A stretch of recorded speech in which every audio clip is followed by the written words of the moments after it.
ಮನೆಗೆ ದಾರಿದ್ರ್ಯ ಬರಲು ನಾವು ತಿಳಿದು ತಿಳಿಯದೆ ಮಾಡುವ ಈ ತಪ್ಪುಗಳೇ ಕಾರಣ. ಒಡೆದಿರುವ ಅಥವಾ ಬಿರುಕು ಬಿಟ್ಟಿರುವ ಕನ್ನಡಿ ಇಡಬೇಡಿ, ಅದು ನಕಾರಾತ್ಮಕ ಶಕ್ತಿಯನ್ನು ಆಹ್ವಾನಿಸುತ್ತದೆ. ಮನೆಯ ಯಾವುದೇ ಸ್ಥಳದ ನಲ್ಲಿಯಲ್ಲಿ ನೀರು ನಿರಂತರ ಸೋರುವಿಕೆ ಇರಬಾರದು, ಅದರಿಂದ ಹಣ ಜಾಸ್ತಿ ಖರ್ಚಾಗುವ ಸಂಭವ. ಮನೆಯ ಆವರಣದಲ್ಲಿ ಒಣಗಿದ ಗಿಡಗಳು ಇಡಬೇಡಿ, ಇದರಿಂದ ಮನಸ್ಸಿನಲ್ಲಿ ಖಿನ್ನತೆ ಉಂಟಾಗುವ ಸಂಭವ.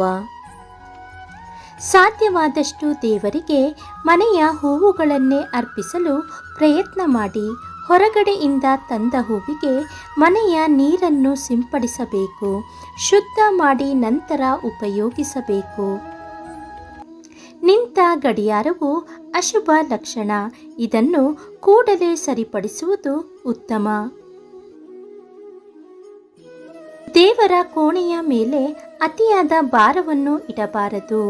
ಒಡೆದು ಹೋದ ದೇವರ ಮೂರ್ತಿ ಅಥವಾ ಫೋಟೋಗಳನ್ನು ಇಡಬೇಡಿ.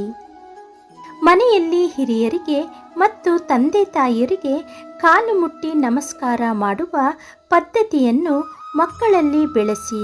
ಹೆತ್ತವರಿಗೆ ಇದರ ಅವಶ್ಯಕತೆ ಇಲ್ಲದೇ ಇರಬಹುದು, ಆದರೆ ಹೆತ್ತವರ ಆಶೀರ್ವಾದವು ಮಕ್ಕಳನ್ನು ನಿರಂತರ ರಕ್ಷಿಸಲು ಅದು ಅತ್ಯಂತ ಸಹಕಾರಿ. ದೇವರ ಕೋಣೆಯಲ್ಲಿ ಒಂಟಿ ದೀಪ ಉರಿಸಬಾರದು. ಸಣ್ಣ ದೀಪವಾದರೂ ಅಡ್ಡಿ ಇಲ್ಲ, 2 ದೀಪಗಳನ್ನು ಇಡಿ. ಚಾಪೆ ಬಳಸುತ್ತಿದ್ದರೆ ಮಗುಚಿ ಹಾಕಬಾರದು. ಸಂಜೆ ಗುಡಿಸಿದ ಕಸವನ್ನು ಹೊರಗೆ ಹಾಕಬಾರದು. ಯಾವುದೇ ಹೊಸ ಬಟ್ಟೆ ಅಥವಾ ಒಡವೆಗಳನ್ನು ತಂದರೆ ಮೊದಲು ದೇವರ ಸನ್ನಿಧಾನದಲ್ಲಿಟ್ಟು ತೆಗೆದುಕೊಳ್ಳಬೇಕು. ಕುಲದೇವರಿಗೆ, ಇಷ್ಟ ದೇವರಿಗೆ ಮನೆಯ ಎಲ್ಲ ಶುಭ ಕಾರ್ಯಗಳಲ್ಲಿ ಕಾಣಿಕೆಯನ್ನು ತೆಗೆದು ಇಡುವುದನ್ನು ರೂಢಿ ಮಾಡಿ. ಜೇಡರ ಬಲೆ ಮನೆಯಲ್ಲಿ ಕಟ್ಟಿದ್ದರೆ ತಕ್ಷಣ ನಿವಾರಿಸಿ, ಅದು ಅಶುಭ ತರುವ ಸಂಕೇತ. ಮನೆಯನ್ನು ಎಷ್ಟು ಶುಚಿಯಾಗಿ ಇಟ್ಟುಕೊಳ್ಳುತ್ತೇವೋ ಅಷ್ಟು ದೈವಿಕ ಕಳೆ ವೃದ್ಧಿಸುವುದು. ಮನೆಯ ಯಾವುದೇ ಜಾಗದಲ್ಲಿ ಪಾರಿವಾಳಗಳು ಮನೆ ಮಾಡಿದರೆ ಅದು ಕಷ್ಟಗಳು ಎದುರಾಗುವ ಸಂಕೇತ. ಅವುಗಳ ಪ್ರಾಣಹಾನಿ ಆಗದಂತೆ ಅಲ್ಲಿಂದ ಓಡಿಸಬೇಕು. ಜೇನಿನ ಗೂಡು ಮನೆಯಲ್ಲಿ ಕಟ್ಟಬಾರದು. ಸಾಧ್ಯವಾದಷ್ಟು ಮನೆಯೊಳಗೆ ಯಾವುದೇ ಜೀವಿಗಳಿಗೆ ಜೀವಹಾನಿ ಮಾಡಬೇಡಿ. ಬಾವಲಿಗಳು ಮನೆ ಸರಹದ್ದಿನಲ್ಲಿ ವಾಸ ಮಾಡದಂತೆ ಎಚ್ಚರ ವಹಿಸಿ. ಹಿರಿಯರು ನಂಬಿಕೊಂಡು ಬಂದ ದೈವಗಳಿಗೆ, ಅವರದೇ ಆದ ಸಂಪ್ರದಾಯಗಳಿಗೆ ಗೌರವ ತೋರಿಸುವುದು ನಮ್ಮ ಆದ್ಯ ಕರ್ತವ್ಯ. ಉತ್ತರ ದಿಕ್ಕಿಗೆ ತಲೆ ಮಾಡಿ ಮಲಗಬಾರದು. ದಕ್ಷಿಣ ದಿಕ್ಕಿಗೆ ಮುಖ ಮಾಡಿ ನಿರಂತರ ಕುಳಿತುಕೊಳ್ಳುವ ವ್ಯವಸ್ಥೆ ಇರಬಾರದು. ಬರೀ ನೆಲದಲ್ಲಿ ಮಲಗುವುದಾಗಲಿ, ಹರಿದ ವಸ್ತ್ರಗಳನ್ನು ಧರಿಸುವುದು ಮಾಡಬೇಡಿ. ಪ್ರತಿದಿನ ಬೆಳಿಗ್ಗೆ ಮತ್ತು ಸಂಜೆ ಸಂಧ್ಯಾ ಕಾಲದಲ್ಲಿ ದೇವರಿಗೆ ದೀಪ ಬೆಳಗುವ ಅಭ್ಯಾಸ ರೂಢಿ ಮಾಡಿ. ಇದರಿಂದ ಮನೆಯಲ್ಲಿ ಸಾತ್ವಿಕ ವಾತಾವರಣ ವೃದ್ಧಿಯಾಗುತ್ತದೆ.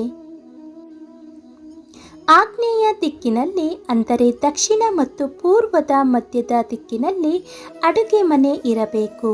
ಅದು ಇಲ್ಲವೆಂದಾದಲ್ಲಿ ನಿಮ್ಮ ಅಡುಗೆ ಮನೆಯ ಆಗ್ನೇಯ ದಿಕ್ಕಿನಲ್ಲಿ ಗ್ಯಾಸ್ ಸ್ಟವ್ ಅನ್ನಾದರೂ ಇಡಬೇಕು.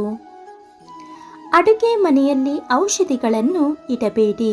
Negative energy ವಕ್ಕರಿಸುವ ಅಪಾಯವಿರುತ್ತದೆ. ಆಹಾರ ಸೇವಿಸಿದ ನಂತರ ಎಂಜಲು ಮುಸುರೆಗಳನ್ನು ತುಂಬ ಕಾಲ ಹಾಗೆಯೇ ತೊಳೆಯದೆ ಇಡಬೇಡಿ. ನೀವು ಮಲಗುವ ಕೋಣೆಯಲ್ಲಿ ಕನ್ನಡಿ ಇಟ್ಟುಕೊಳ್ಳಬೇಡಿ. ಒಂದು ವೇಳೆ ಕನ್ನಡಿ ತೆಗೆದುಹಾಕಲು ಸಾಧ್ಯವಿಲ್ಲವೆಂದಾದರೆ ನಿಮ್ಮ ಮುಖ ಕಾಣದಂತೆ ಕನ್ನಡಿಯನ್ನು ಬಟ್ಟೆಯಿಂದ ಮುಚ್ಚಿ. ರಾತ್ರಿ ಹೊತ್ತಿನಲ್ಲಿ ಕನ್ನಡಿ ನೋಡುವುದು ಅಷ್ಟು ಒಳ್ಳೆಯದಲ್ಲ.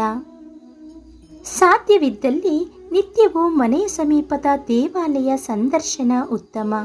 ಸ್ನಾನವಿಲ್ಲದೆ ಊಟ ಮಾಡುವುದು ಒಳ್ಳೆಯದಲ್ಲ, ಏಕೆಂದರೆ ಅನ್ನವು ದೇವರಿಗೆ ಸಮಾನ.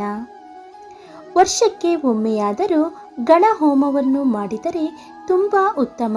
ಇದರಿಂದ ವಾಸ್ತು ಸದೃಢವಾಗಿರುತ್ತದೆ.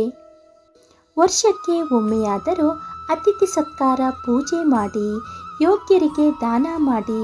ಇದರಿಂದ ಸಂಪತ್ತು ದೈವಿಕ ರೂಪ ಪಡೆಯುತ್ತದೆ. ಸ್ನೇಹಿತರೆ, ನಿಮಗೆ ಸಮಯವಿಲ್ಲದಿದ್ದರೂ ಕೆಲವು ನಿಯಮಗಳನ್ನಾದರೂ ಪಾಲಿಸಿ. ತಾನಾಗಿಯೇ ಮನೆಯಲ್ಲಿ ಶಾಂತಿ ನೆಮ್ಮದಿ ಸಿಗುತ್ತೆ. ಹಣದಿಂದ ನಾವು ಏನೆಲ್ಲ ಕೊಂಡುಕೊಳ್ಳಬಹುದು, ಆದರೆ ಮನಸ್ಸಿಗೆ ಶಾಂತಿ ನೆಮ್ಮದಿನೇ ಇಲ್ಲ. ಅದು ಸಿಗಬೇಕು ಅಂದರೆ ನಮ್ಮ ಪೂರ್ವಜರು ಹೇಳಿಕೊಟ್ಟ ಸಂಪ್ರದಾಯಗಳನ್ನು ಆಚರಿಸಿದಾಗ ಮಾತ್ರ ಸಾಧ್ಯ. ಸ್ನೇಹಿತರೆ, ಈ ಮಾಹಿತಿ ನಿಮಗೆ ಇಷ್ಟವಾದಲ್ಲಿ ಲೈಕ್ ಮಾಡಿ, ಶೇರ್ ಮಾಡಿ ಹಾಗೂ ಸಬ್ಸ್ಕ್ರೈಬ್ ಮಾಡಿ.